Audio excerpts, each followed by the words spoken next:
చాందోగ్య ఉపనిషత్తు శ్రీకృష్ణుడి గురించి ప్రధానంగా చెప్తుంది. ఉపనిషత్తులన్నింటిలోకెల్లా చిన్నది మాండూక్య ఉపనిషత్తు అని మనం చెప్పుకున్నాం. ఉపనిషత్తుల్లోకెల్లా అతి ప్రాచీనమైనది చాందోగ్య ఉపనిషత్తు. ఉపనిషత్తులన్నింటిలోకెల్లా అతి ప్రాచీనమైన ఉపనిషత్తు చాందోగ్య ఉపనిషత్తు. ఉపనిషత్తుల్లోకెల్లా అతి ప్రాచీనమైన ఉపనిషత్తు చాందోగ్య ఉపనిషత్తు. 108 ఉపనిషత్తుల్లో ఇదొకటి.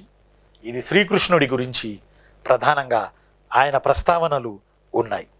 అలానే చాందోగ్య ఉపనిషత్తులో బాగా బాగా బాగా గుర్తుపెట్టుకోండి, ధృతరాష్ట్రుడి ప్రస్తావనలు ఉన్నాయి. ధృతరాష్ట్రుడి ఈయన గురించి చాలా వివరణంగా చెప్పాం భారతంలో. మహాభారతం పాత్రలు ప్రదేశాలు మరి ఎంతవరకు చదువుతున్నారేమో చూడాలి. మరి ఆల్రెడీ ఎండోమెంట్ కమిషనర్వి 3 ఉద్యోగాలు వచ్చాయి. అవి వేరులేండి, అవి వేరు, ఇవి వేరు. ఈ 60 వేరు. వాటికి ఎన్ని డిగ్రీ అంటాడు అనుకున్న లా అడిగాడు. అంటే అది గ్రేడ్ 1 అవి. మరి వాటికి రిటర్న్ టెస్ట్ ఎట్లా పెడతాడో చూడాలి. ఎన్నో ఇప్పుడు నోటిఫికేషన్ అది. సరే, ఎనీహౌ మనవి కూడా వస్తాయి. శ్రీకృష్ణుడు, ధృతరాష్ట్రుడు, మహాభారత యుద్ధ ప్రస్తావనలు చాందోగ్య ఉపనిషత్తులో ఉన్నాయి. అందువల్లే చాందోగ్య ఉపనిషత్తులన్నింటిలోకెల్లా అతి ప్రాచీనమైనదని మీకు నేను చెప్పడం.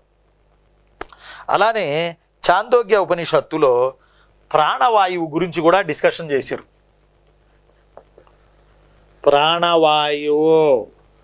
ప్రాణవాయువు గురించి కూడా డిస్కషన్ చేశారు చాందోగ్య ఉపనిషత్తులో. చాందోగ్య ఉపనిషత్తులో ప్రాణవాయువు కూడా డిస్కషన్ చేశారు. మీరు వింటున్నారు 81వ వీడియో. వేదాల పరిజ్ఞానం గురించి మీరు వింటా ఉన్నారు. 7వ చాప్టర్, 7th చాప్టర్ మీరు వింటా ఉన్నారు. ఇందులో భాగంగా ప్రాణవాయువు గురించి కూడా చాందోగ్య ఉపనిషత్తు డిస్కస్ చేస్తుంది, ప్రాణవాయువు సంబంధించి కూడా. అలానే చాందోగ్య ఉపనిషత్తు ఓంకారనాదం గురించి మొట్టమొదటిగా చెప్పింది. చాందోగ్య ఉపనిషత్తు ఓంకారనాదం గురించి మొట్టమొదటిగా చెప్పింది. చాందోగ్య ఉపనిషత్తు ఓంకారనాదం గురించి మొట్టమొదటిగా చెప్పింది.